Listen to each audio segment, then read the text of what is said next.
Isang maganda at pinagpalang gabi mga kapatid. Amen. Welcome po sa gawain ng ating Panginoon. Welcome po sa Beacon Missionary Baptist Church. Bless po tayo mga kapatid dahil makakasama tayo ulit. Amen ba mga kapatid? Amen. Ako, nararamdaman ko, bless ako.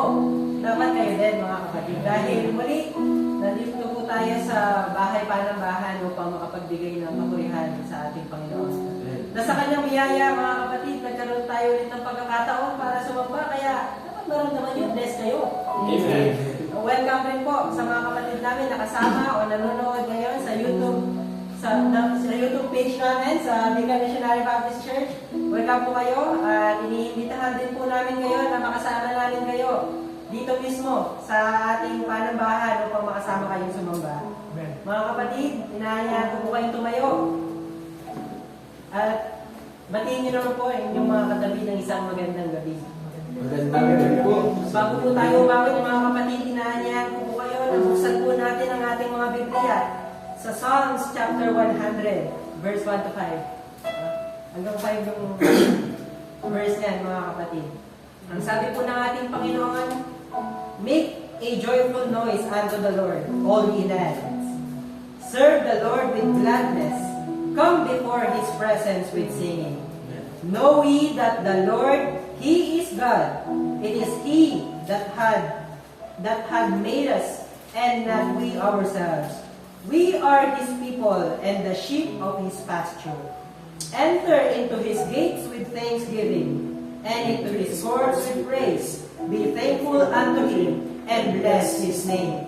For the Lord is good, His mercy is everlasting, and His truth endureth to all generations. Purihin po ang salita ng ating Panginoon. Tinatawagan ko po si Brother Jover, mga kapatid, para po sa ating opening prayer. Tayo po yung mukha ng nalangin, mga kapatid. Kamay namin Diyos na banal at makapangyarihan sa lahat. Panginoon, pinupuri at sinasampo po namin kayo sa oras nito, Panginoon. Dinadakila ang iyong pangalan. Salamat po, Panginoon, sa buhay na iyong pinagkaloob sa amin, sa kalakasan, Panginoon, na aming taglay dahil sa inyong biyaya, Panginoon.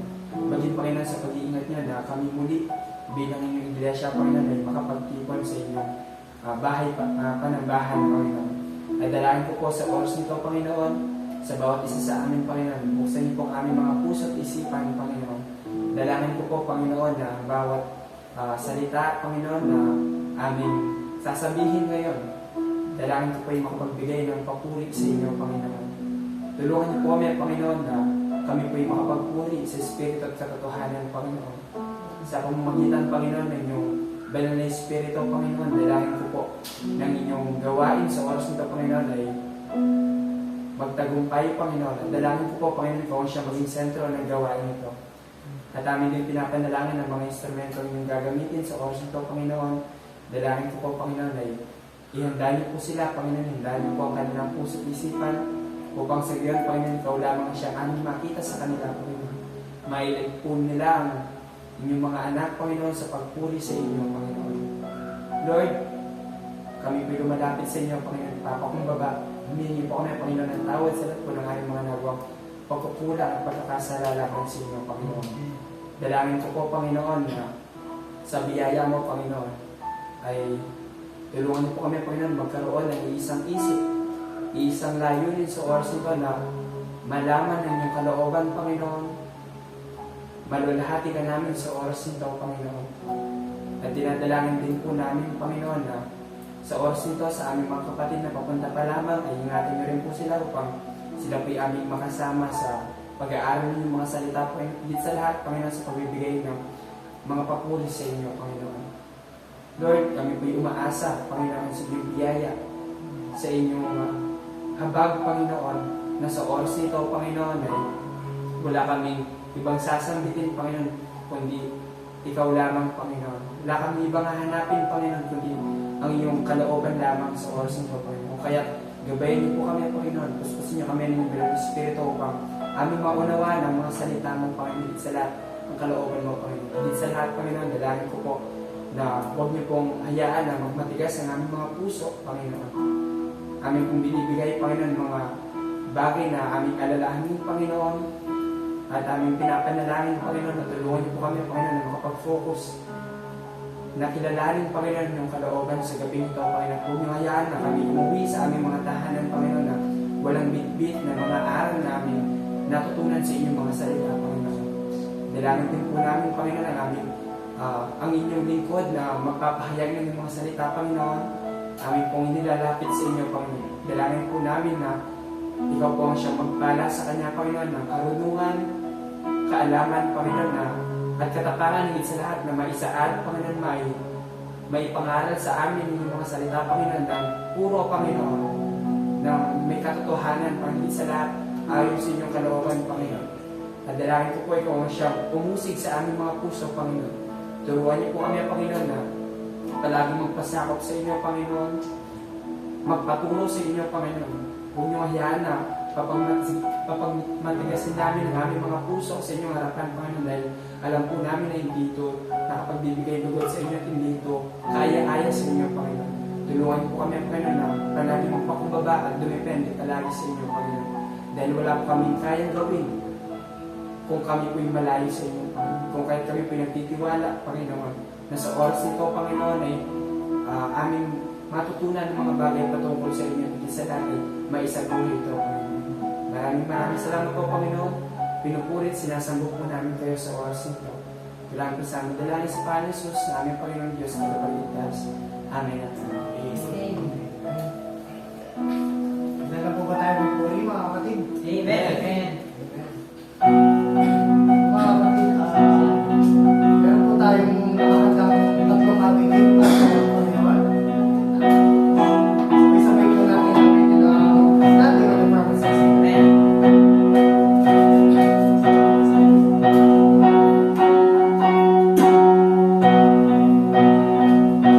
Standing on the promises, ready, sing. Standing on the promises of Christ.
manindigan, tumayo sa mga pangako, sa mga pangako ng ating Panginoon. Dapat po ang ating Diyos, siya pong magkakanti sa ating katapatan sa Kanya. Siya po yung magpapala sa atin at dating natin sa aharian niya. Nagkawan po tayo kapatid na nag-iintay sa langit. Dapat po ang ating Diyos na inuuso po ito sa atin at dating natin sa kaharian ng ating Panginoon. Kaya mga kapatid, mahal po tayo sa langit din. At sa ating Panginoon.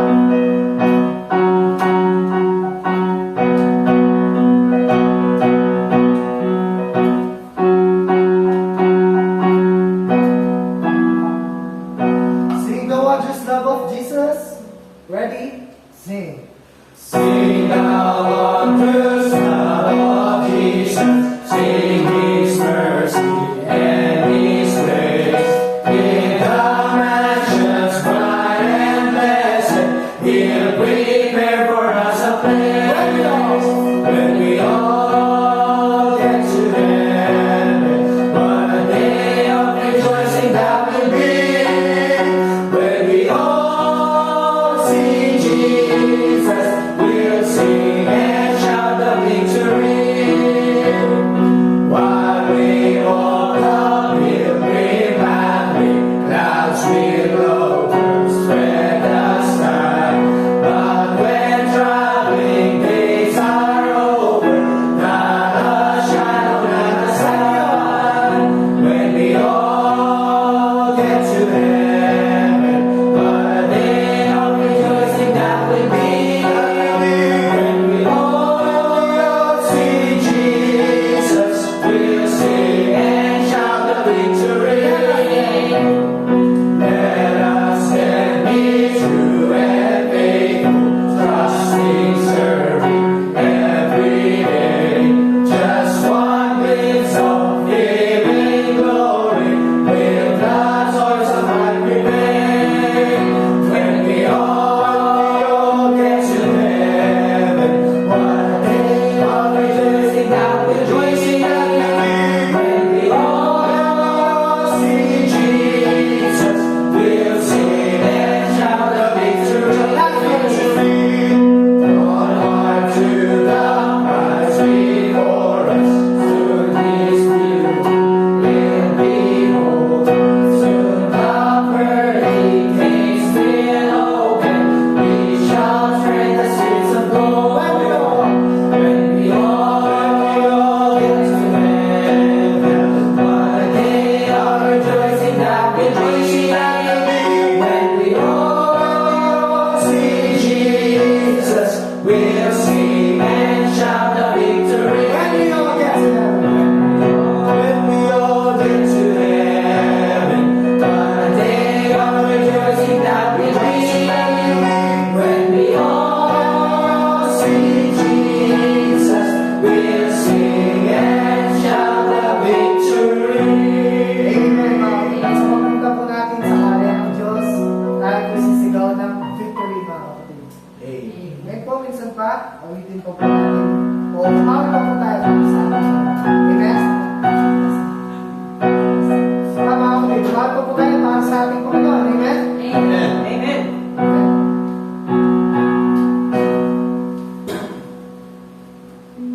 Would you be free from the burden of sin? Ready? Sing. Would you be free from the burden of sin? There's power in the blood, power in the blood. Would you reveal the victory win? There's wonderful power in the blood.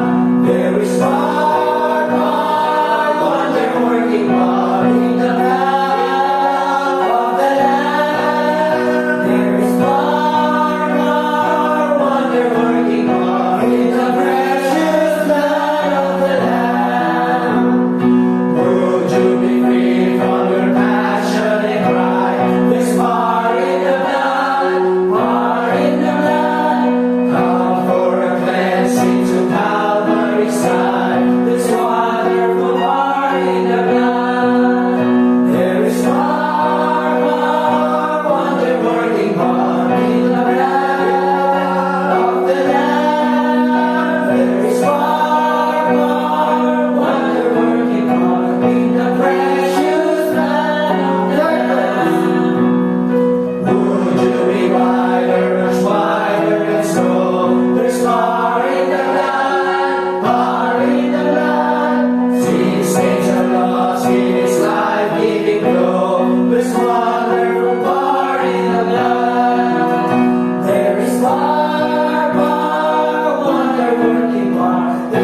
sabi ko dito, parangalin mo ang Panginoon ng inyong tinatangkilik at ng mga unang bunga ng lahat mong ani. Let's pray po mga kapatid. Panginoon Diyos Ama namin tagapagligtas, ang pinakamalang kapatid ko sa araw ko naman na gabayin po kami sa aming mga gawain po dito sa araw ko na po ng aming papanggap po, Lord. Ang simplong aming po sa isip po sa aming mga papanggap po na ngayon po, Lord. And gabayin po ang tagapagsalita ng inyong salita po, Lord. Na sabihin na i-guide niya po kami ng maayos kanyang mga pinapipreach po ngayon dito sa araw na ito po, Lord. Pinakanahan ko naman po ang aming thanks po, Lord, na sana'y ito'y magamit sa inyong mga kagustuhan po, Lord. And pinakanahan ko dito ang mahawak naman po dito, Lord, na gabayin po siya, magayin po siyang pag-iisip sa kanyang mga gawain, sa kanyang mga hinawak na yung thanks po, Lord. And in Jesus' name, Amen. Amen. Patuloy lang po tayo manatili sa ating mga kapatid. Ulit ko lang showers of blessing.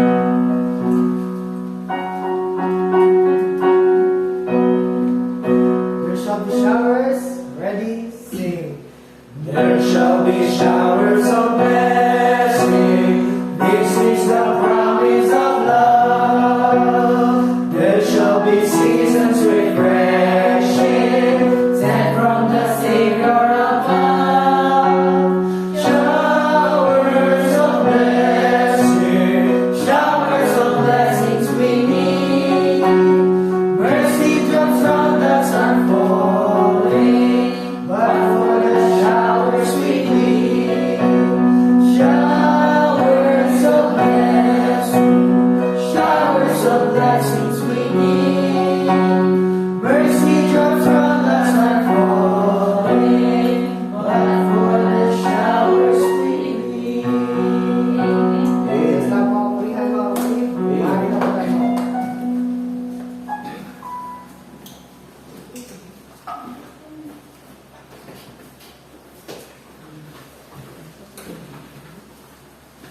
Sa Diyos po ang lahat ng kapurihan sa ating mga inawit ngayong gabi ito.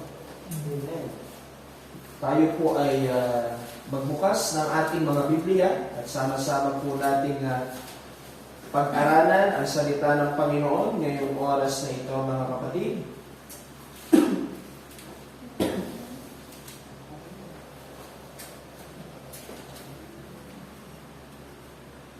So mga kapatid, nandito po tayo ngayon in Matthew chapter 10 verses 1 to 26. Medyo mahaba-haba po ito, but then hindi naman po ito magtatagal. No? Mga 3 oras lang po ito, tapos na. Amen. Ha?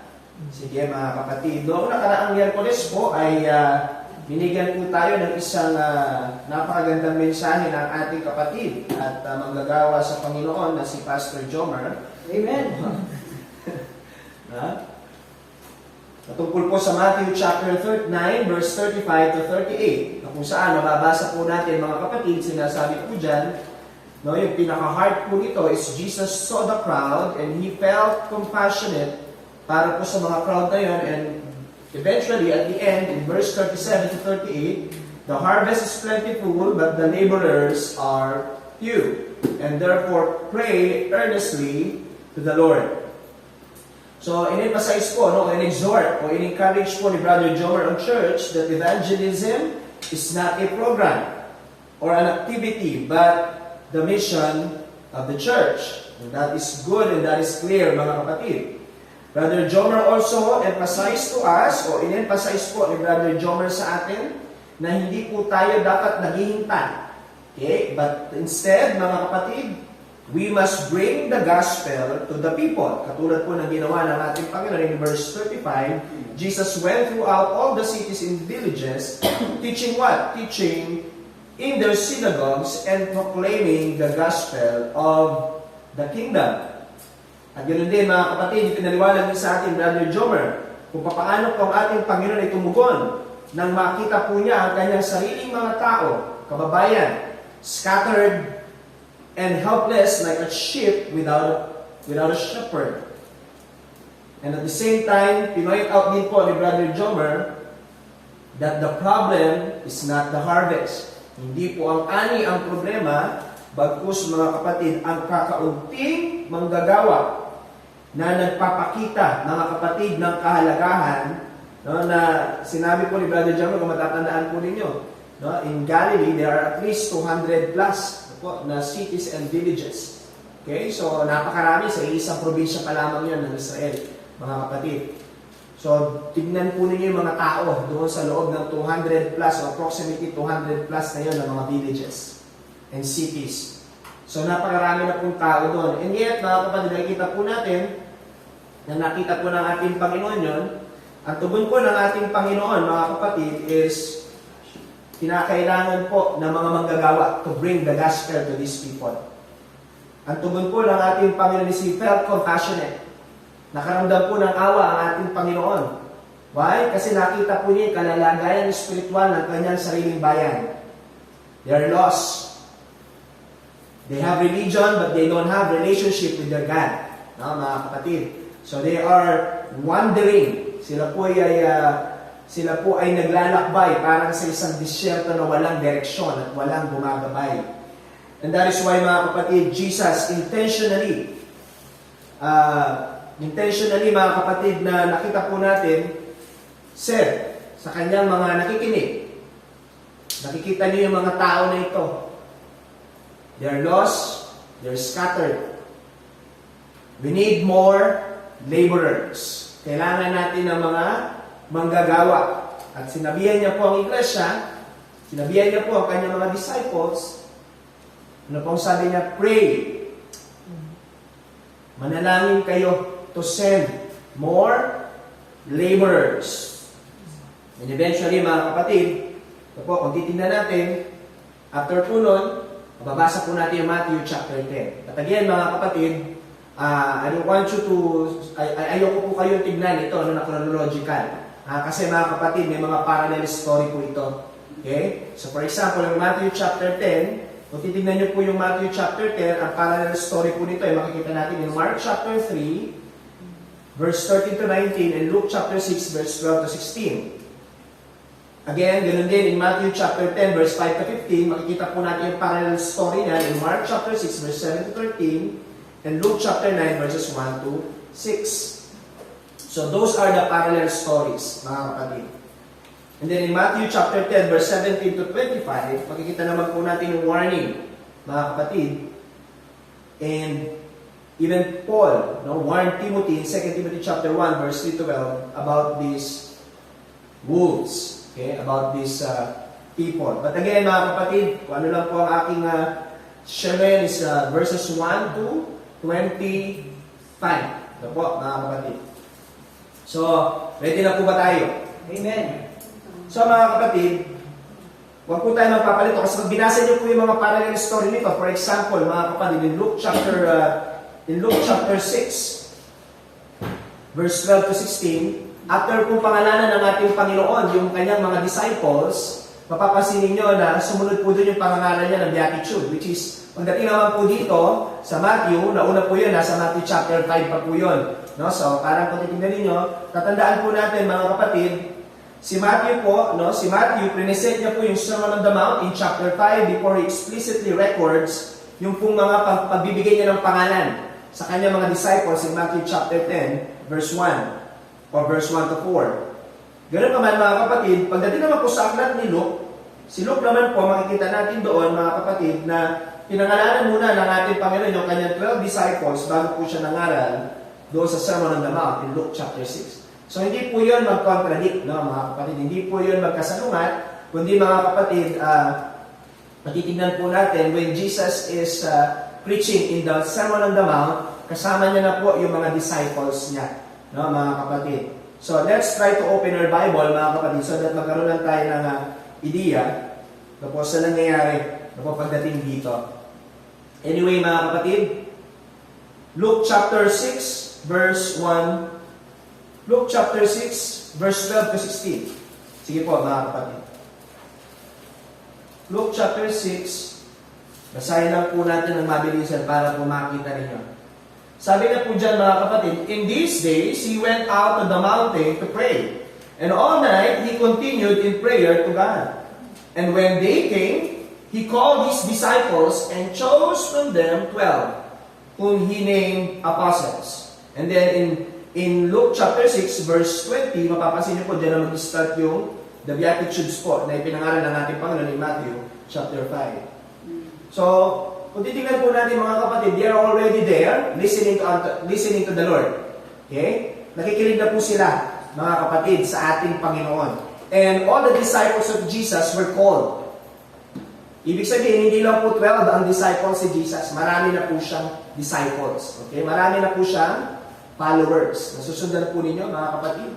So, ibig sabihin po kasi ng disciples o followers, students, ibig sabihin, marami na po nakikinig sa ating Panginoon. Marami na pong nag-place ng kanilang ng trust sa ating Panginoon. And at that time, tinawag po ng Panginoon lahat ng kanyang mga disciples. And then from there, mababasa po natin in Luke chapter 6, verse 12 to 19, Jesus specifically chose 12 from them. So namili po ang ating Panginoon na 12 mula doon sa maraming mga followers ni Jesus. So again, mga kapatid, that is not by accident. May purpose po ang ating Panginoon. Why did He call these people? Okay? So ngayon pong gabi nito, ang pag-aaralan po natin is in Matthew chapter 10, verse 1 to 26, o 1 to 25, pinamagatan pong calling, commission, and the cross of a laborer. Mga kapatid, the calling, the commission, and the cross of a laborer. Let's go to point number 1, para po hindi na tayo magtatagal. Number 1 is the calling comes from Christ. Ang pagtawag po ay nagmumula kay Jesus. Okay?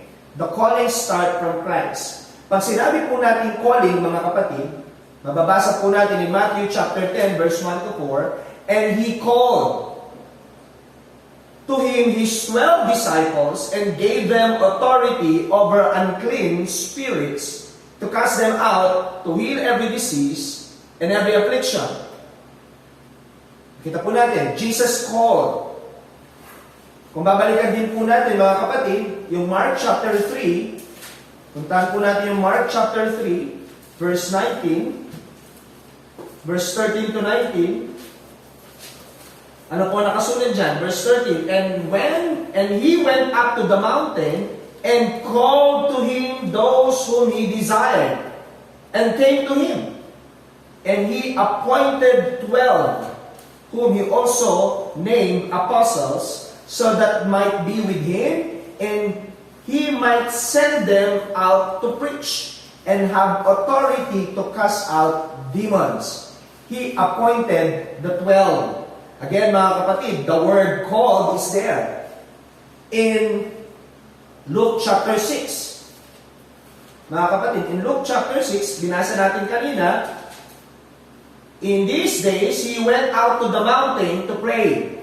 And all night, He continued in prayer to God.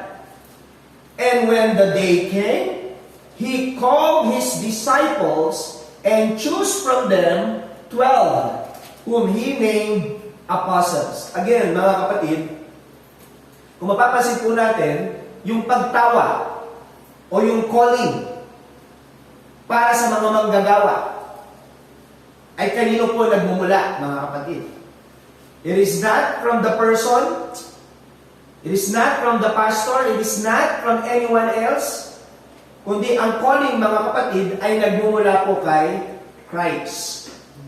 Ang pagtawag po ay nagsisimula kay Kristo. Pag sinabi po natin calling, mga kapatid, ito po yung pagtawag ng Diyos sa isang tao para sa isang specific na layunin. Ibig sabihin, mga kapatid, pag-set apart sa isang tao para sa isang gawain o isang specific ministry. Biblical examples, Abraham, mga kapatid, in Genesis. Na tinawag ng Panginoon si Abraham, siya ay nasa isang land na kung saan siya po ay, at ang kanyang mga magulang ay nasa Diyos-Diyosan o sumasamba sa mga Diyos-Diyosan. Tinawag po siya ng Diyos mula sa land of Ur para ano? Para mag-testify sa isang Diyos. That is His calling. Moses, mga kapatid, when he was the prince of Egypt, he was called by God to lead the Israelites outside, na patungo sa promised land. Again, the calling comes from God. Ang calling ay nagmumula po sa Diyos. Ang salita pong call o yung tawag, mga kapatid, hindi lang po ito basta na tinawag yung pangalan nila. Hindi lang po ito yung call na tinawag yung pangalan ng isang tao. Oh, Pedro, lumapit ka dito. Oh, Juan, dito. May sasabihin ako sa iyo. No, mga kapatid. Yung word po na call dito ay galing po sa isang Griegong salita na meron pong mabigat na kahulugan. Ibig sabihin po nun is calling someone to a particular purpose. Hindi lang po tinawag yung pangalan mo out of nothing. You were called because you were set apart to do an important task. Tinawag sila para gawin ang isang napakahalaga na trabaho. Hindi lang po sila tinawag for attendance, mga kapatid. They were not called to stay present. They were called to go. Nauunahan po natin, mga kapatid, tinawag po sila para kumilos. Hindi po sila tinawag para umupo. Yun po yung ibig sabihin ng word na calling. At ganoon din, mga kapatid, mapapansin po natin in Matthew chapter 10, aside from their being called, Jesus gave them what? Authority. Ang salitang authority, mga kapatid, ang ibig pong sabihin nito is yung the right to exercise power. Binigyan po sila, no, mga kapatid, ng, ano po sabi sa Tagalog doon? Hindi kasi Tagalog yung Bible ko eh. No? Sinabi niya po dyan, mga kapatid, binigyan niya sila ng kapahamalaan, kapangyarihan. But that power and authority is limited, mga kapatid. Ha? Very specific po yun. Mamaya po, pag-aaralan po natin yan. In Luke chapter 9, verse 1, makikita po natin, aside from authority, binigyan po sila ni Jesus ng power. In Luke chapter 9, verse 1. Hindi lang po kapahamalaan, but also dynamis or power. Meaning, binigyan po sila ng kapasidad, ng abilidad ng ating Panginoong Jesus para gawin yung kanilang trabaho. Gawin yung pinapagawa ng ating Panginoon. Ano pong ibig sabihin nun? Mga kapatid, para lamang po yung sundalo, no? O mga pulis.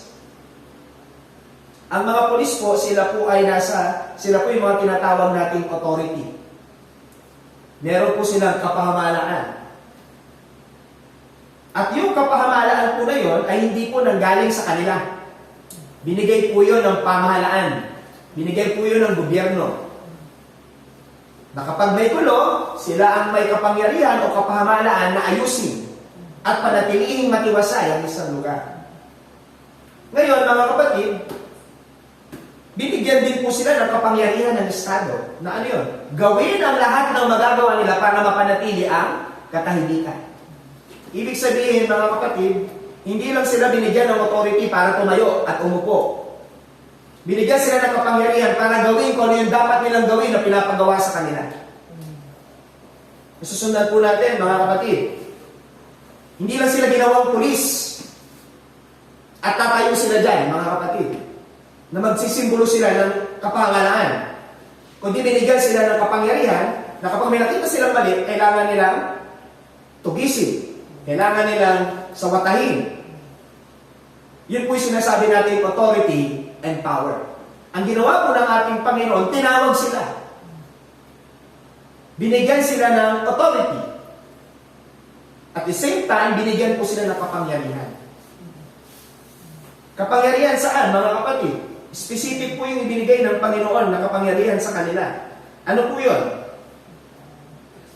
Over unclean spirit and heal all manner of diseases.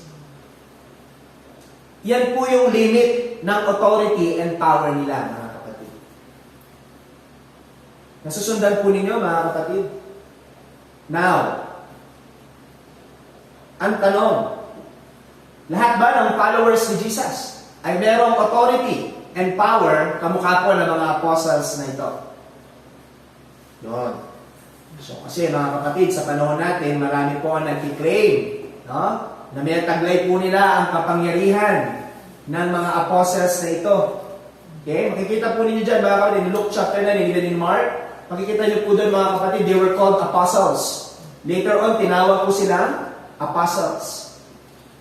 So, ibig sabihin, mga kapatid, very specific po yung power and authority na binigay po ni Lord sa specific people. Sino po ito, mga tao na ito?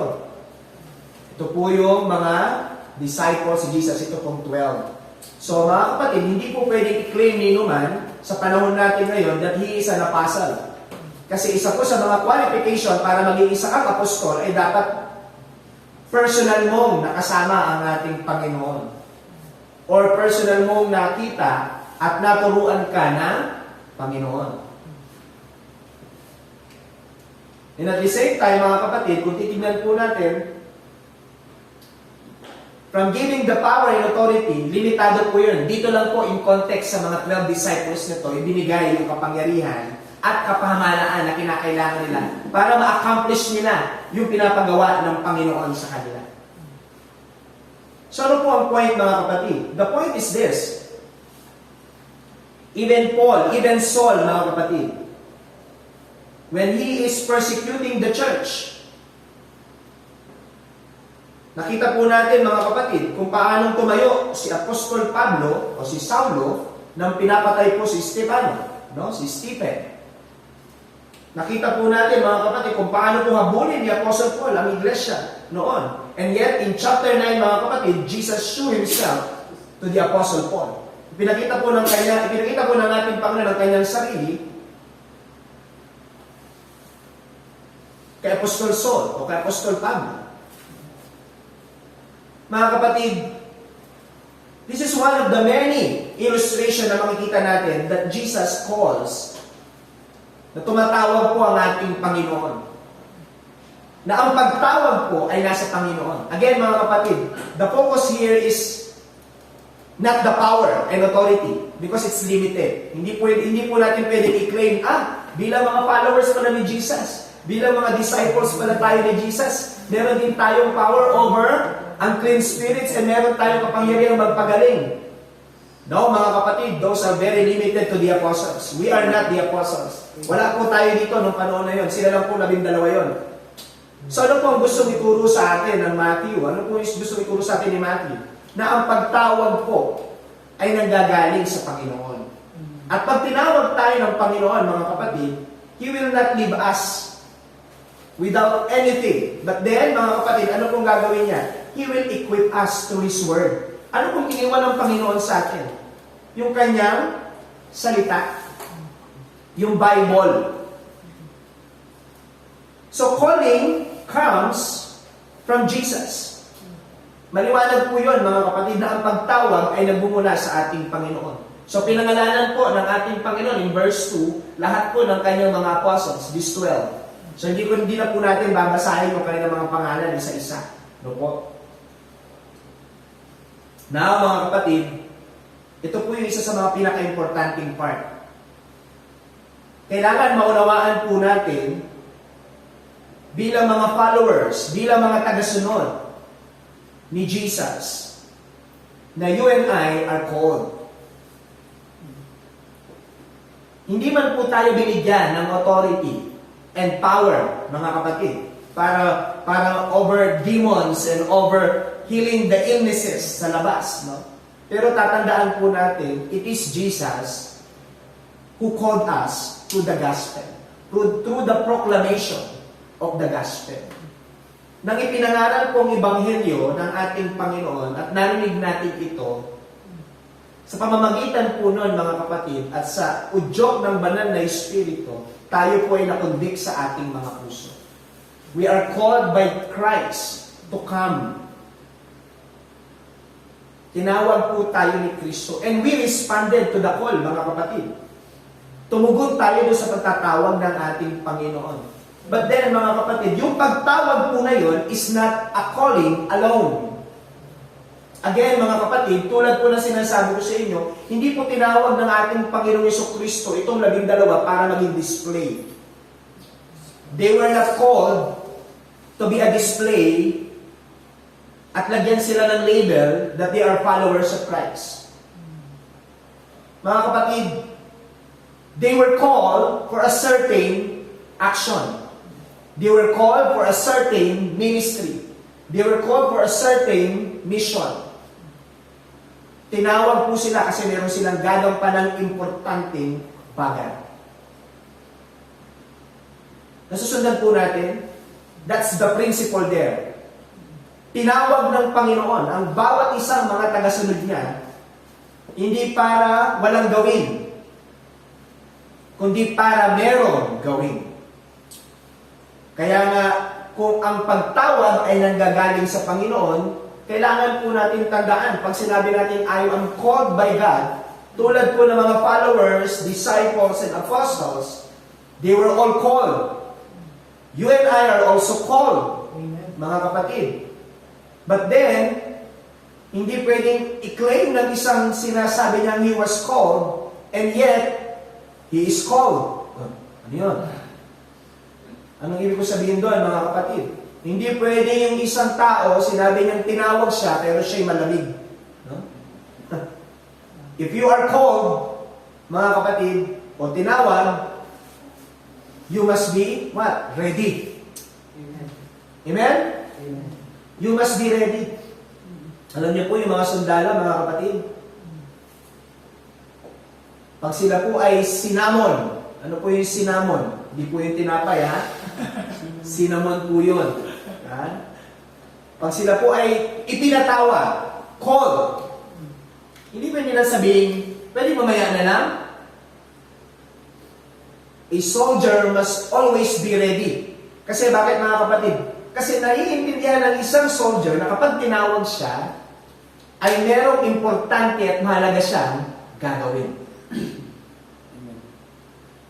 Nasusundan po, mga kapatid. Same thing with you and same thing with me.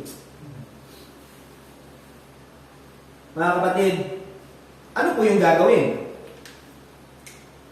Ito po yung pangalawang point. Sabi sa inyo, mabilis lang ito eh. The commissioning comes from Christ. Ano pong ibig sabihin ng word na commissioning? Basahin po natin in Matthew chapter 10, verse 5 to 14. Sige po, mga kapatid. Ano pong sabi dyan? Verse 5 to 15. These 12 Jesus sent out, instructing them, go nowhere among the Gentiles, and enter no town of Samaritans, but go rather to the lost sheep of the house of Israel, and proclaim as you go, saying, the kingdom of heaven is at hand. Heal the sick, raise the dead, cleanse the lepers, cast out demons. You receive without paying, give without pay. Acquire no gold or silver or copper for your belts, no bag for your journey, or two tunics or sandals or staff, for the laborer deserves his food.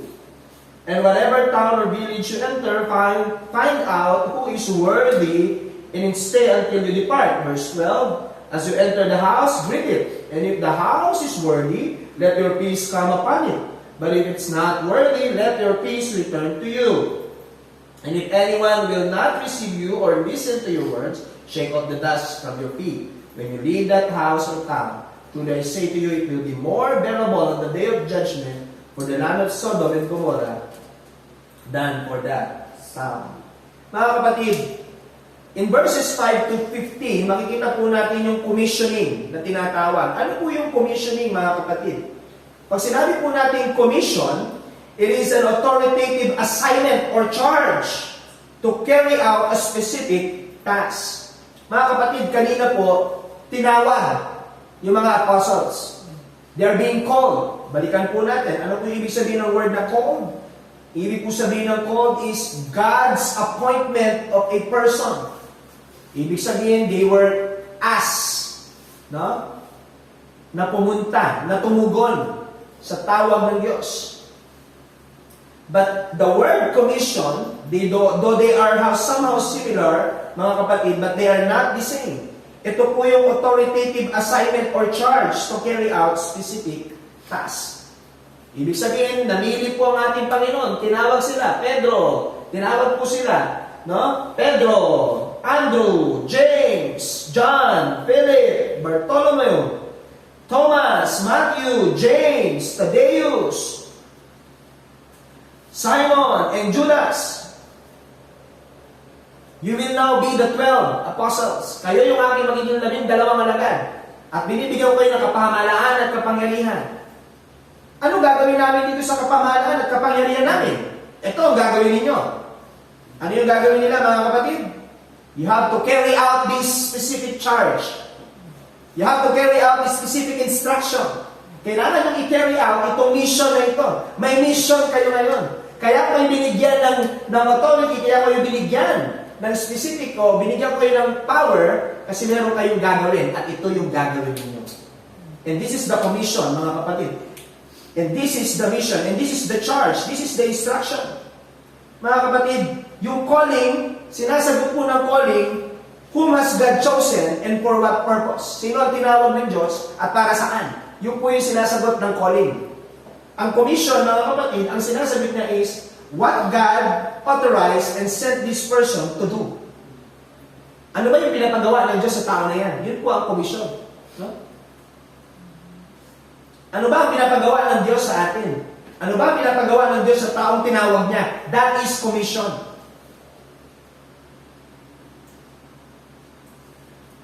Since nakikita po natin, mga kapatid, in Matthew chapter 28, that all authority and power was in Christ. Tandaan po natin, lahat ng kapahamalaan at kapangyarihan ay nasa Kristo.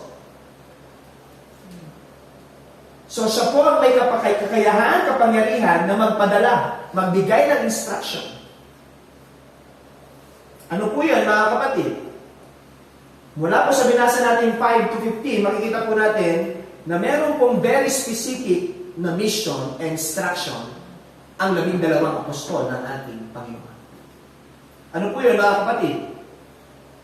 Ano ba yung kanilang specific work? Ano ba yung kanilang specific job? Proclaiming the gospel of the kingdom. Verse 7. Ano po yung specific na trabaho nila, mga kapatid? To proclaim as you go, saying the kingdom of God or the kingdom of heaven is at hand. Ibig sabihin po, ano po yung pinapangalan ng ating Panginoon? Yun po yung kailangan nilang yung pinapangalan. That is the mission. Now, mga kapatid, that is the commissioning. Yun po yung kailangan nilang gawing task. Ano po yung instruction ng Panginoon, mga kapatid? Number 1, go to specific people.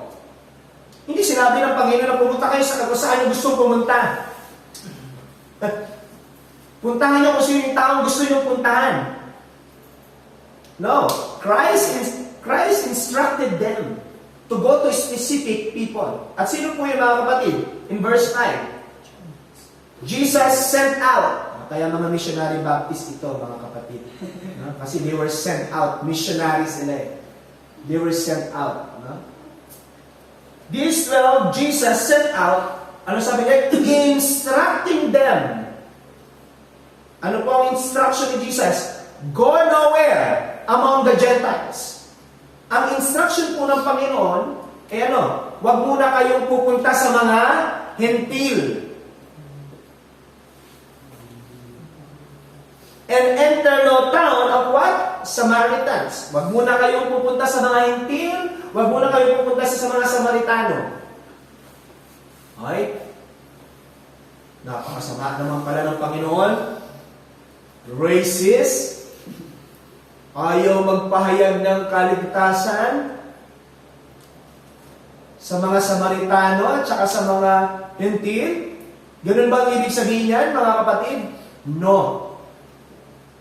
Kung babalikan po natin, Jesus, in Matthew chapter 9, verse 36, when He saw the crowd, He has compassion for them because they were harassed and helpless like a sheep without a shepherd. He saw His own people, mga kapatid. Kumbaga, sa madaling salita, paano siya nangangaral sa ibang lahi? Kung yung kanyang sariling tahanan, kung yung sariling niyang bayan, hindi pa naririnig yung ebanghelyo na kanyang ipinapangaral. Pupunta ka sa kapitbahay mo, in short, mga kapatid, na binabahagi mo ang ebanghelyo pero hindi mo man nabahagi sa nanay mo, sa tatay mo, sa anak mo, kapatid mo. Nasusundan po natin mga kapatid. Kaya Jesus specifically instructed them. Kasi nakita niya yung bayan niya, they are lost. They're scattered. Wala silang shepherd. So, anong gagawin ni Jesus? Uunahin niya yung kanyang sariling bayan. Ayaw ba ni Jesus na maligtas ang mga Gentiles and Samaritans? Iba po yan sa tinuturo ng Bible, hindi po yun totoo Kung may nangangaral po, mga kapatid, na pag ginamit nila yung verse ito, sinasabi nila, tingnan nyo, ayaw ni Jesus masave yung mga Samaritans and Gentiles, that's wrong.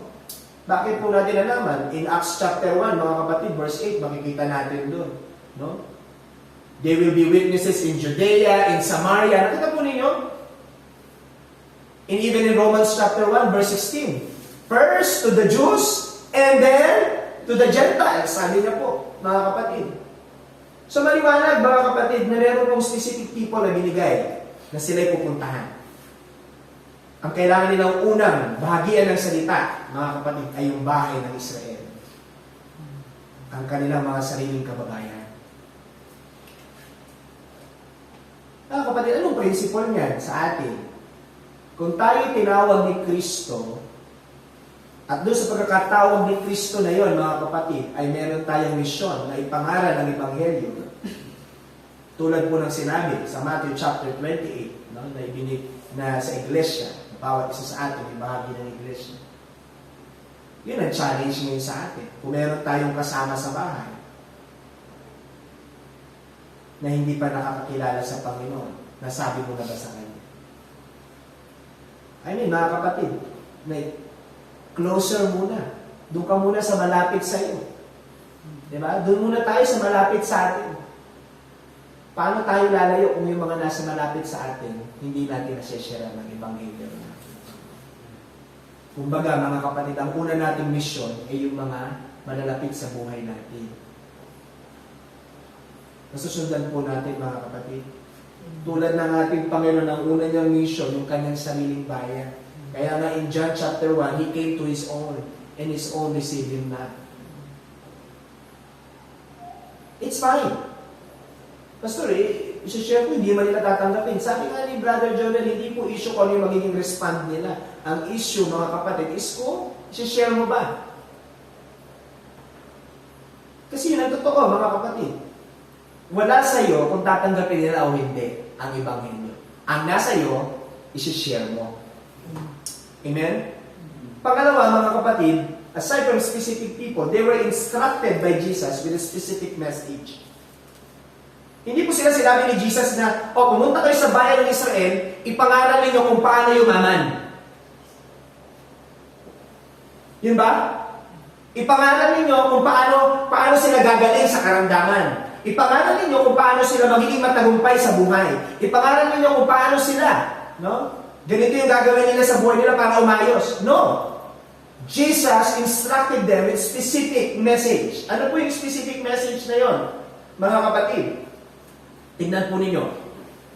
In verse 6, sabi niya po, in verse 7, and proclaim as you go, saying, the kingdom of God or the kingdom of heaven is at hand.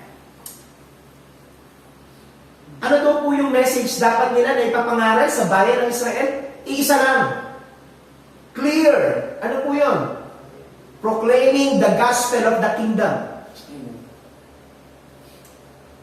Magpipreach sila, magpo-proclaim sila as if there is urgency. Nakikita niyo po yung word na at hand? Ha? Yung malapit na? Inuutusan sila ng Panginoon to preach with urgency. Inuutusan ng Panginoon itong mga disciples niya to preach only one message with emergency, no? With urgency. Ano yun? Tell these people that the kingdom of God ay malapit na.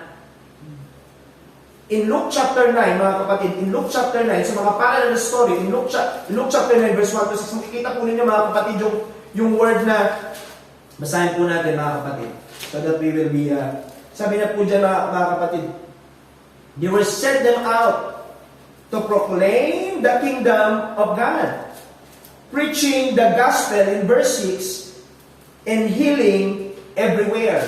Aside from that, mga kapatid, dito po in Mark chapter 6, I believe, verse 12, sabi niya mga kapatid, so they went out and proclaimed that people should repent.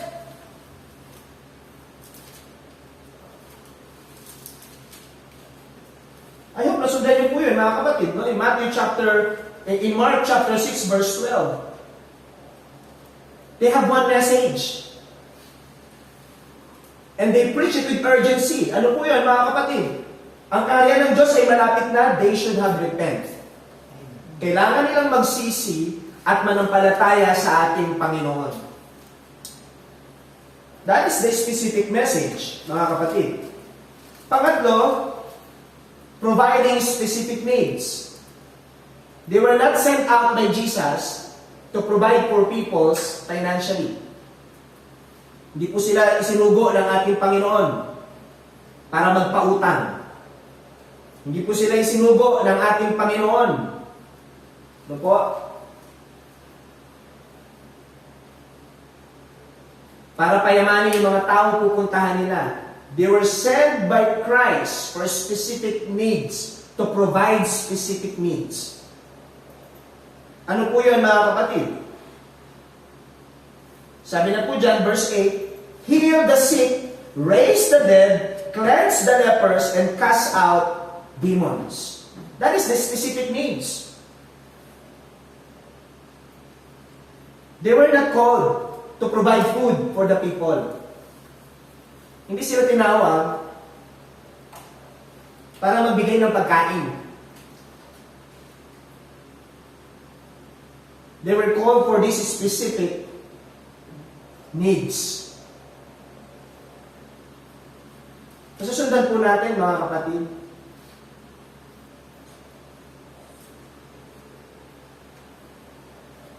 Then, aside from specific needs, they were also instructed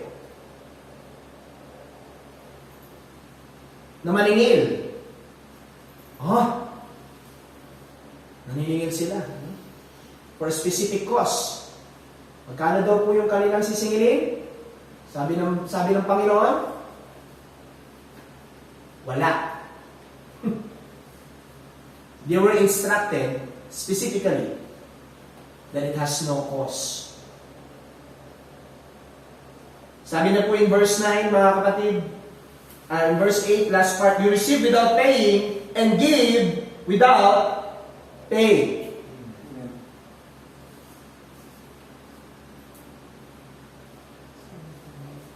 Grabe, no? They will go to places, maglalakbay sila, mga kapatid, from villages to villages, from town to town, cities to cities, proclaiming the gospel, telling people to repent, healing the sick, casting out demons, raising people from the dead, and yet, mga kapatid, asking for nothing. Wala silang hihingiin. Wala silang sisingilin. Why, mga kapatid? They have received the gospel without money. Hindi sila nagbayad para tanggapin ang ebanghelyo ng Diyos. And that is why sinasabi ni Jesus sa kanila, wala na kayong dapat singilin sa kanila. Give it to them without pay. Kaya yung mga umaakyat sa bus, tapos nagpipreach ng ebanghelyo, and then naniningil pagkatapos. O yung mga nagbabahay-bahay at namimigay ng mga pabasa at may bayad.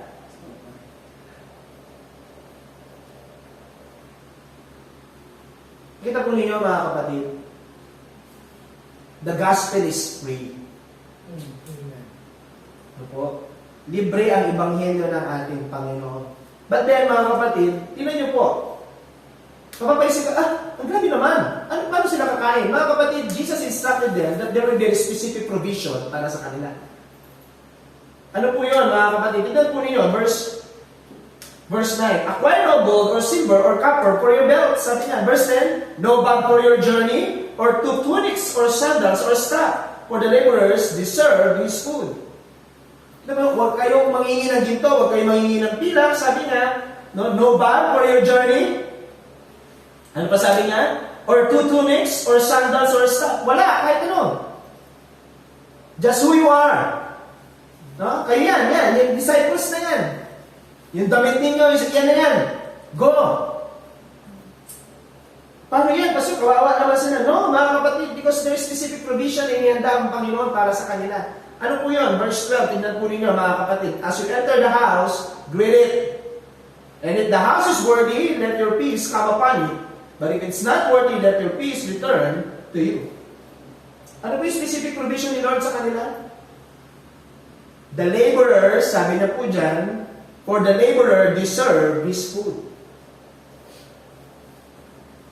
Kapag po ipinangaral mo ang Ebanghelyo ng Panginoon, kapag po ipinangaral natin ang Ebanghelyo ng Panginoon, at yung mga tao na nakakilala sa ating Panginoon ay na-recognize nila na yung work na ginagawa mo ay para sa Panginoon and you are not asking for anything, makikita po natin mga kapatid, that there are people na isasadya ang ating Panginoon to provide for our needs. Kasi po ang Diyos ang magpo-provide niya. Hindi natin pwedeng tignan yung mga, ito mayaman ito, kaya isi-share ko yung gospel dito. Ito, wala to, mahirap to, kaya hindi ko na dyan muna isi-share kasi wala akong pakinabang na makukuha dyan. No! The gospel is for everyone, mga kapatid. Yung po yung sinasabi ng Panginoon. You don't choose people because there will be, meron kang benefits na makukuha sa kanila. To the poor, share the gospel. To the rich, share the gospel. Ano man ang kanilang estado sa buhay, we must always share the gospel for free. Let the Lord take the rest. Let the Lord provide for our needs. Amen? Ganun po kagaling ang ating Panginoon, mga kapatid. At tingnan po ninyo, mga kapatid, ito pong ginagawa nila na pag-greetings, isa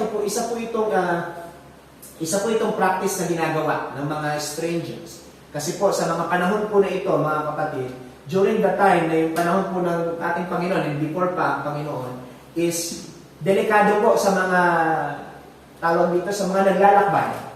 No? Ang mga inns, kasi may mga inns na po noon, no? Ibig sabihin mga tulugan. Delikado po kasi ninanakawan sila kapag tulog or sila po ay nawawalan ng mga gamit kung sila po ay matutulog sa mga inns. Kaya ang pinaka-best practice, mga kapatid, ay kumakatok sila sa mga bahay kung pwede silang makitulog. At pag sila pinayagang makatulog, i-bless nila yung bahay na yun.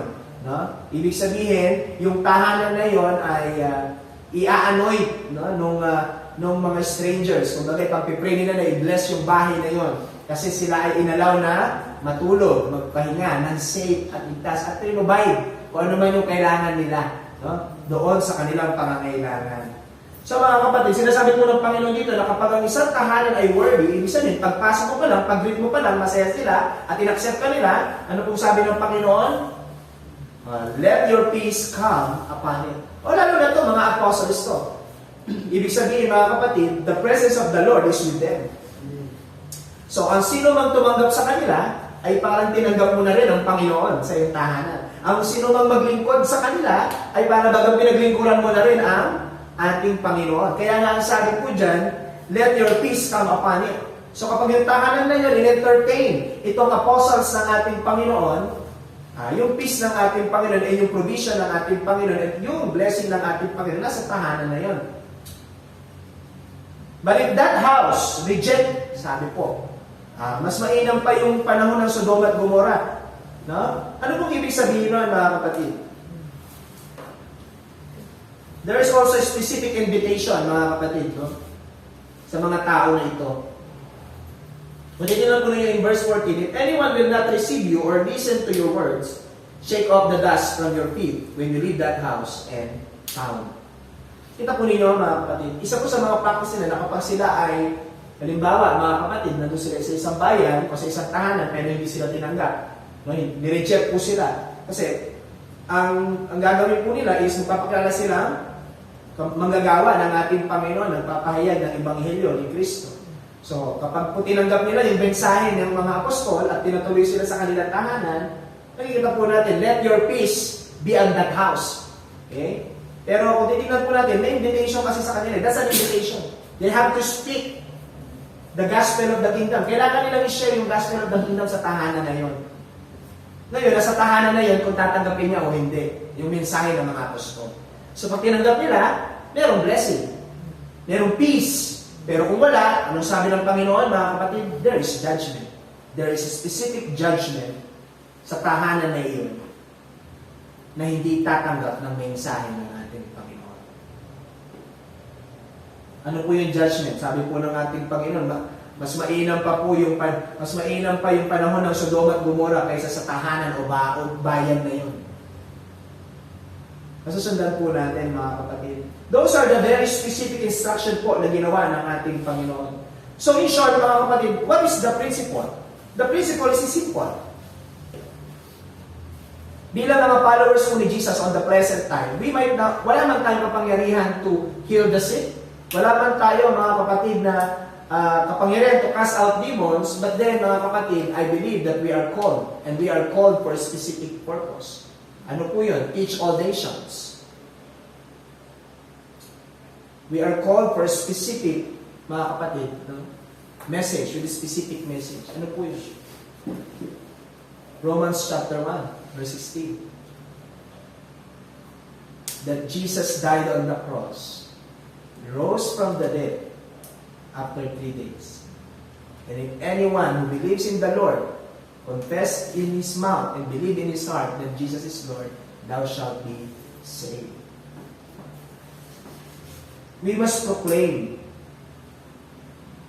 fully the gospel of the Lord Jesus Christ sa mundong ito. That is our task. Hindi, Pastor, tinawag ko para magpagaling ng may sakit. No, you're not. Because if you are, mga kapatid, wala ka na sana dito. Sa mga hospital ka ngayong oras na ito. And those who claim that they have the power to heal sick and cast out demons, they are liars, mga kapatid, because they are not apostles. Ang mga sinungaling po yun kasi hindi naman sila mga apostol. Okay? Maliwanag, mga kapatid, na yung calling na gagaling sa Panginoon. You and I are called. Now, mga kapatid, we are commissioned. Ano po yung commission? Ano po yung commission natin? Yung Great Commission. Yun po ang focus natin ngayon.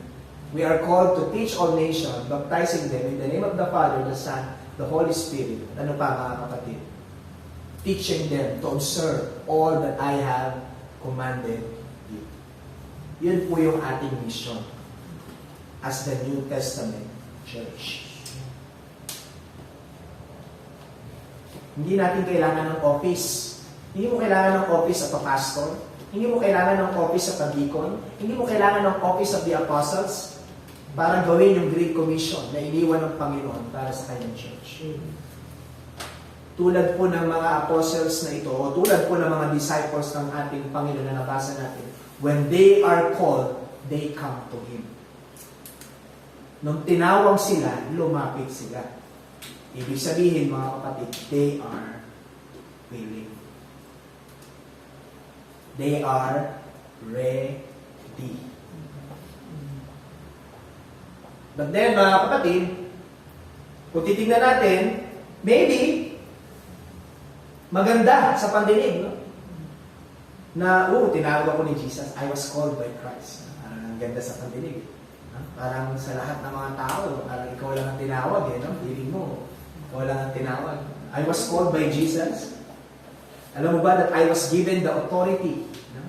Nakita mo ninyo, kung ikaw yung nandun sa panahon ni Jesus at ikaw yung 12, dami na nilang lumapit, pero kami yung pinili, 12. You see? Hindi nyo kami ka-level. Hindi po ganun yung sinasabi ng mga apostles, ha? Pero kung titignan po natin, marahil iisipin natin, pwedeng maging ganun yung kanilang isip, no? Na, ang daming lumapit, ang daming tinawag ni Jesus at ang disciples niya, pero kami yung pinili. 12 kami. Kami yung, kumbaga, ibig sabihin siguro kami yung magagaling dito, di ba? Tapos binigyan pa kami ng authority and power to remove, cast out demons and heal all sickness. Kayo, wala. Kami 12 meron.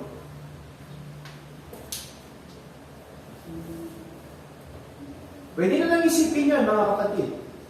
Maybe it was cool, no? Sa kanilang pandinig. Maybe it's parang, kung galing ha, 12.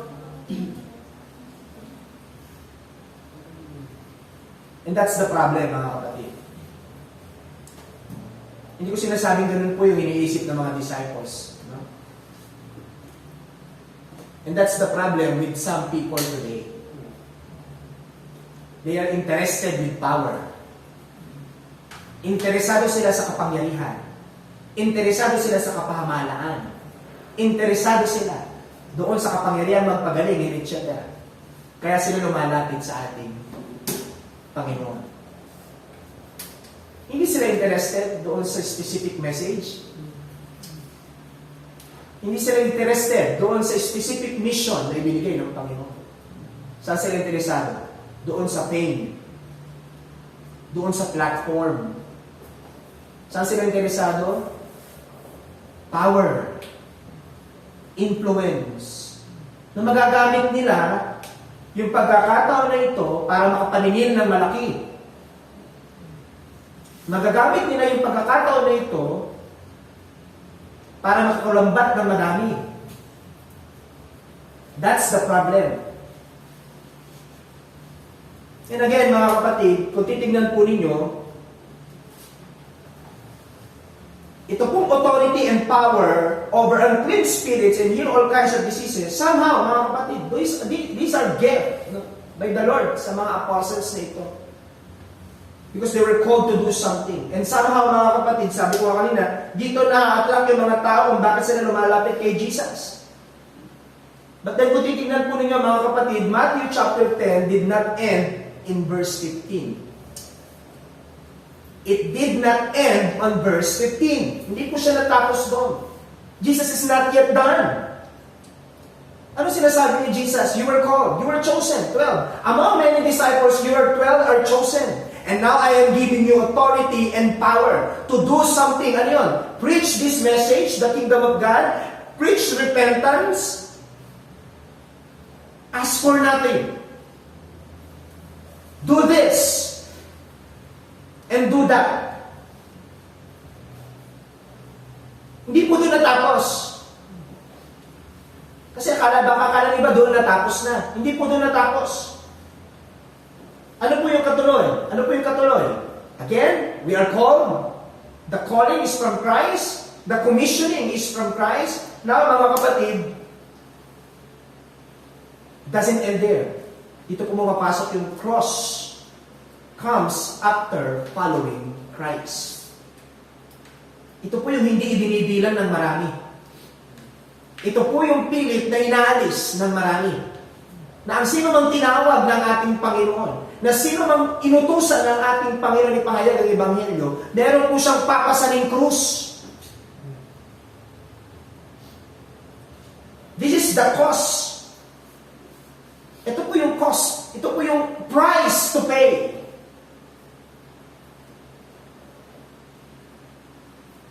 Remember, mga kapatid? Natatandaan po ninyo yung Matthew chapter 8, verse 18? Natatandaan niyo po yun, yung lalaki? Sabi niya po doon, mga kapatid, in verse 19, and a scribe come up and said to Jesus, Teacher, sabi niya, I will follow you wherever you go. Susundan kita kahit saan ka pumunta. Anong sabi ng Panginoon? Foxes have holes and birds of the air have nests, but the Son of Man has nowhere to lay his head. And that person didn't follow Jesus. Verse 21, another of his disciples said to him, Lord, let me first go and bury my father. And Jesus said to him, Follow me, and leave the dead buried there dead. In John chapter 6, verse 60 to 66, nakita natin doon, mga kapatid, after magsalita ng Panginoon, ng isang hard saying. Kasi mga kapatid, ano ibig sabihin? You will all, sabi ng ating Panginoon, you will eat this bread and you will drink this blood. Ano po yun? If your master suffered, you as my follower will suffer as well. Nung narinig nila yun, mga kapatid, ano nangyari? They withdraw. Umalis sila. Iniwan nila si Jesus. At ano yung natira? Yung 12, di ba? Tinanong pa ng Panginoon si Pedro, "Kayo di ba, iwan niyo din ako?" Sabi ng Panginoon. Ano sagot ni Pedro? "Aba, Panginoon, hindi ka namin iiwan." Oo, kasi nasa iyo ang buhay. Ikaw alam ng Diyos. Natatandaan po yun in John chapter 6, mga kapatid. In Luke chapter 9, verse 57 to 62. You have your Bible with you, mga kapatid. Yan din po yun, yung dalawang lalaki. No? Again, mga kapatid, sometimes, this is what people forget. They are interested with Jesus. Interesado sila kay Jesus. Interesado sila doon sa message na meron si Jesus. Interesado sila doon sa comfort na ibinibigay ni Jesus. Interesado sila, mga kapatid, doon sa mga promises na ibinibigay ni Jesus. But then, mga kapatid, when in terms of the cross that comes with Jesus, they withdraw. They withdraw. Mga kapatid, mababasa po natin in verse 16 to 25 or 25, mga kapatid. As a follower of Jesus, alam natin ngayon na yung buhay po ng 12 ito na napili ng Panginoon, who stepped forward and accepted the challenge, will never be easy. Their life will never be a life of comfort, mga kapatid. They were warned. Sinabi ng Panginoon, "You were chosen, and this is your work, and now this is the cross that you have to bear." May oras pa kayo para tumalikod, umalis, tumakbo, lumayo, huwag tanggapin. This is the cross that hindi lang yan ang meron kayo, hindi lang power, no, there is a cost in following Jesus. Meron pong cost, meron pong price na kailangan natin pagbayaran para pagsunod natin sa ating Panginoon. In these verses, mga kapatid, ano ba makikita natin? Tignan po ninyo in verse 16. "Behold, I am sending you out on a ship in the midst of the wolves." Ano pong ibig sabihin? Your life will be at risk. Yung buhay ninyo, malalagay sa panganib. Ibig sabihin ng Panginoon. Ha? Sa pagpapahayag na ng Ebanghelyo, malalagay ang buhay natin sa panganib? Yes! Kaya nga, mga kapatid, is that even new? Bago ba yun? Bago ba yun, mga kapatid? Nakita natin kung paano po yung si Paul sa kanyang pamamahayag ng salita ng Panginoon, bugbog, sarado siya. Nakita natin, mga kapatid, kung paano po ang mga followers si Jesus, itong mga disciples died because of proclaiming the gospel. Si Matthew na lang, di ba? Kung tama yung pagkaka-recall natin, paano namatay si Matthew, mga kapatid? Paano siya namatay? Itinali siya sa isang roleta at saka siya pinagpapapana. Gusto niyo ba yun? Gusto yung tali ko kayo, tsaka papapanayin ko yung kayo? Mga kapatid, tingnan nyo ha, those are the costs. Yung po yung price to pay, meron silang oras para huwag tanggapin, para tumalikod na because sinabi ng Panginoon sa kanila, you will be sent out like a sheep in a slaughterhouse. Alam niyo po yung mga wolves, they are violent. Yung mga lobo, violent po yan, they are carnivores. They will eat you. They will eat the sheep, mga kapatid. Yung sheep naman, maamo and everything. Ano sinasabi ng Panginoon? You will be sent out to these ravening wolves. Ano ibig sabihin? Sa mga pupuntahan yung bayan, not everyone will accept you. Not everyone will believe in you. But instead, they will desire to kill you. Basta naisip nilang patay kayo dahil sa mga sinasabi at pinangangaral ninyo. Pero ano sabi ng Panginoon sa kanila? Be wise as serpent and be innocent as dove. Ano po sinasabi ng Panginoon sa kanila? Be wise not to retaliate. Maging marunong kayo na huwag kayong gagawa at gaganti ng hindi maganda pag may ginawa silang hindi maganda sa inyo. Be wise na kapag nakakita kayo ng danger, move. Maging wise kayo, maging marunong kayo na kapag nakita nyo yung panganib, umiwas kayo sa panganib. Yan yung sinasabi ng Panginoon na be wise as serpent. Pero be innocent as dove. Be meek as dove. Ano ibig sabihin ng be meek as dove, be wise as dove? Ang ibig kong sabihin nun, mga kapatid, they should be innocent of any harm. Na wala dapat masasabi sa kanila. No? Kahit pag ginawa sila ng masama, kinakailangan na hindi sila gaganti. Na walang mabubulaan o mapupula sa kanila.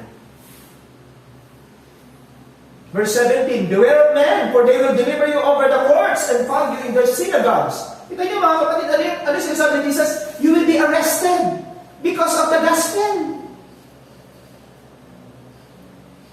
Nakita mo rin yung cause? Ang sarap ng buhay ko, nanginisda ako, tapos tinawag ko nitong Jesus na ito. Tapos ipangangaral ko, tapos bandang ulit, I will be arrested para na sa pangangaral ng Ebanghelyo niya. That is the cause. Nag-enjoy ka sa power, gusto mo yung miracles. Diba? Thirsty for the miracle. Gusto mo yung power and authority na makukuha mo mula kay Jesus, but you are never counting the cost. There is always a cost, mga kapatid. And this is it. They might have the authority, they might have the power. Pero pagdadaanan nila ito, mga kapatid. They will be brought. Kita po ninyo si John and Peter in Acts chapter 22 to 23. Chapter 22, they were brought, mga kapatid. In Acts chapter 4, sorry. In Acts chapter 4, John and Peter was brought into the face of the Sanhedrin, the Supreme Court of Jerusalem. Kita po natin, mga kapatid, why? Because of the gospel of Jesus Christ. Mga kapatid, nakita natin, ano sabi in verse 9, in verse 18, and you will be dragged before what? Governors and kings. For whose sake? For Jesus' sake. Dahil kay Jesus.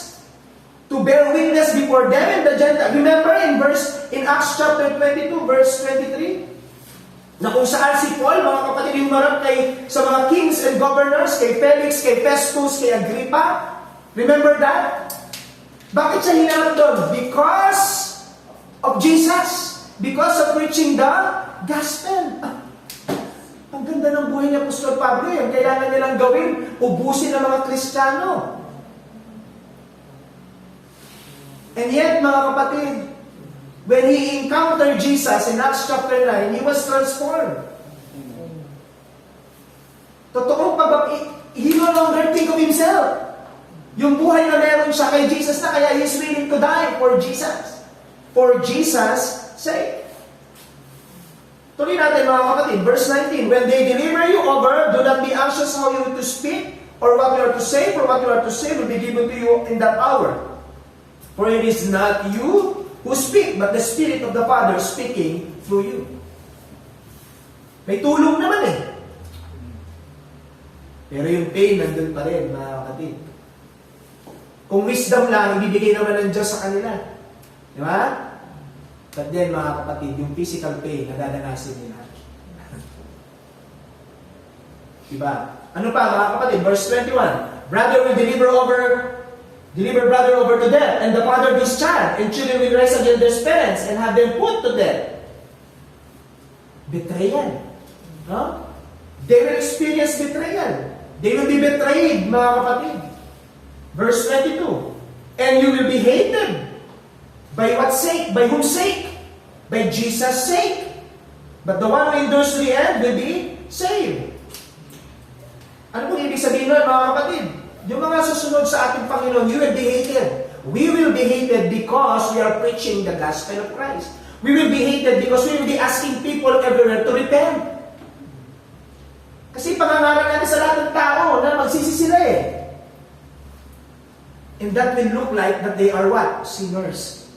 Kapag preach mo yung gospel ni Jesus, yung gospel ng karya ng Diyos, kasama yung repentance doon, magmumukha silang makasalanan. At ayaw ng tao yun. Because they think they're good. Kaya you will be hated. I will be hated. Kaya ano sabi dyan, mga kapatid, na po ninyo, but the one who endures to the end will be saved. Ano ibig sabihin naman? Siya mananatiling na huli? Siya maliligtas? Nakakaligtas pala yun? Hindi, mga kapatid. Ano pong ibig sabihin yan, mga kapatid? Gusto ko lang po i-clarify din ito, no, mga kapatid.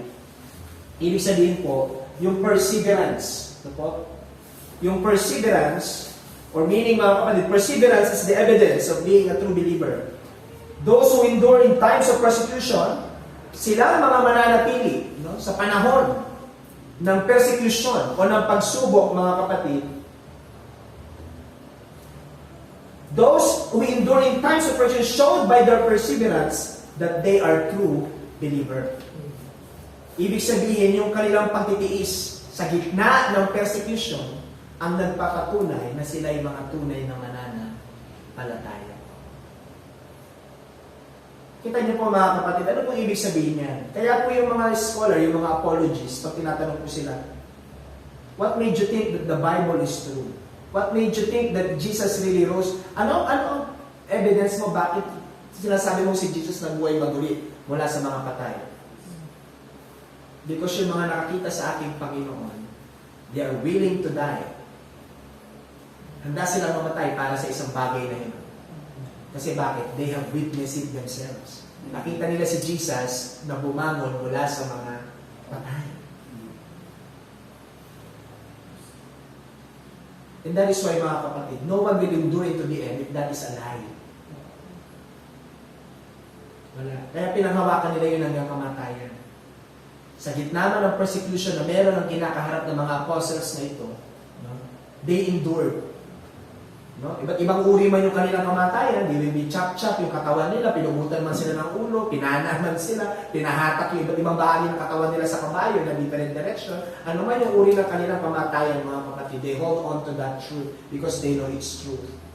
They persevere, nanatili silang matyaga, mga kapatid, hanggang dulo. Why? It shows that what they believe is true.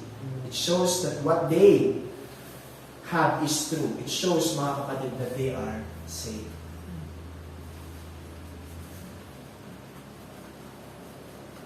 Kaya mga kapatid, in John chapter 15, nilinaw po ito ng John chapter 15 na sa mundong ito, sino mang susunod sa ating Panginoon will experience what? Tribulation. Ang sino mang susunod sa ating Panginoon, they will have tribulation. Ibig sabihin, they will have suffering and pain. They will experience all these things. And even, mga kapatid, in Luke chapter 9, verse 27, sinabi ng ating Panginoon, if anyone's desire to follow me, let him deny himself, take up his cross, and follow me daily. Kita po niyo, mga kapatid, they will be hated, they will be falsely accused, mga kapatid. Makikita po natin dito.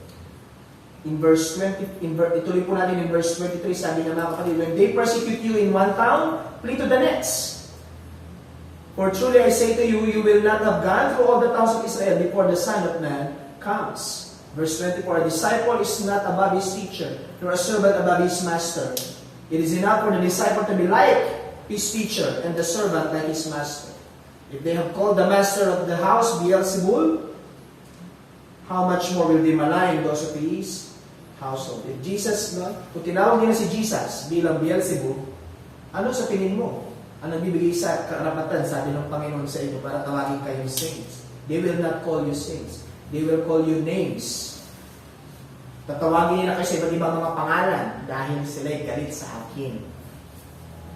Kung paano silang galit sa akin, hindi naman pwedeng kayo ilalagyan nila ng limousine at BMW sa harapan at pakakainin ng lechon. Diba? So kung paano nila ako kinamuhian, ganon din nila kayo kamuhian. Mga kapatid, that is the cross that we must bear. Bilang mga believers ni Jesus, that is the cross that we must bear. Naranasan niyo na ba yan bilang mga tagasunod ng ating Panginoon? Wala pa naman siguro na-aresto sa atin dito dahil sa pag-share ng Ebanghelyo. Praise the Lord. No? Pero kung nasa ibang bansa ka na ngayon, tulad ng ibang lugar sa West, no? Pwede ka nang makulong dahil lang sa pag-share mo ng gospel. Wala pa naman siguro dinala dito sa hukuman, no? Dahil lang sa gospel. No? Wala naman. Praise the Lord. Pero tayo ba ay nakaranasan ng betrayal dahil lang sa pangangaral natin ng salita ng Panginoon? Were you hated by your family because you were a Christian? Ha? Nagalit ba sila sa atin? Nagalit ba sila sa inyo nung nalaman nilang kayo ay Christian na? Samot sa amin, pagbibintang ba, yun yung naranasan dahil kayo ay sumusunod sa ating Panginoon. Mga kapatid, yes, to be called by Jesus is a privilege. Ha? Para matawag ka na disciple ni Jesus is a privilege. Because mga kapatid, ibig sabihin, you were set apart to do something great. Itinabi ka para gumawa ng isang dakilang bagay. Ano po yun? Yung ipangaral, yung kanyang ebanghelyo. Bagamat ganon, mga kapatid, at maganda sa pandinig, yung pangako ng Panginoon na kasama naman natin siya ng dulo eh. Pero hindi po nun inaalis yung cross. Hindi po nun inaalis yung cross na kailangan natin bitbitin. Bagamat mga kapatid, tayo tinawag para magamit. Kasama rin nun mga kapatid, tinawag tayong pasanin yung cross hanggang dulo. As we end mga kapatid, let me end with this. Are you called? Tinawag ba kayo? Tinawag ba tayo? Amen. Hindi man tayo tinawag as an apostles sa ating church, hindi naman tayo tinawag na maging pastor, hindi man tayo tinawag na maging evangelist, hindi man tayo tinawag na maging leader or whatsoever. But then, tinawag tayo ni Jesus to do something. We are called with a purpose, mga kapatid. Tayo tinawag para sa kanyang kaluwalhatian. But now the question, mga kapatid, doesn't end there.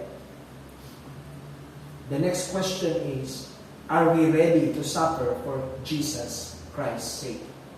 Handa ba tayong mag-suffer? Handa ba tayong mahirapan? Handa ba nating pasanin yung krus alang-alang sa ating Panginoon? Mga kapatid. Kasi marami, gusto lang si Jesus, pero ayaw nila yung cross na dala niya. Kailangan, mga kapatid, kung gusto natin sumunod kay Jesus, gusto rin natin pasanin yung krus na pinasay niya. Yeah? Now, mga kapatid, natapos ba ang Matthew chapter 10 sa verse 25? Hindi. Minsan, may calling, diba? Nakita natin may commissioning, nakita natin may cross to bear. Pastor, parang hindi naman nata maganda yan. Parang tawag dito, puro kahirapan na nga ang mararanasan natin sa Panginoon na. Parang, diba? Parang kahirapan ng ata ang mararanasan natin sa Panginoon na. Wala bang ano dyan? Wala bang consolation dyan? Meron. Mga kapatid, is there any consolation in following Jesus?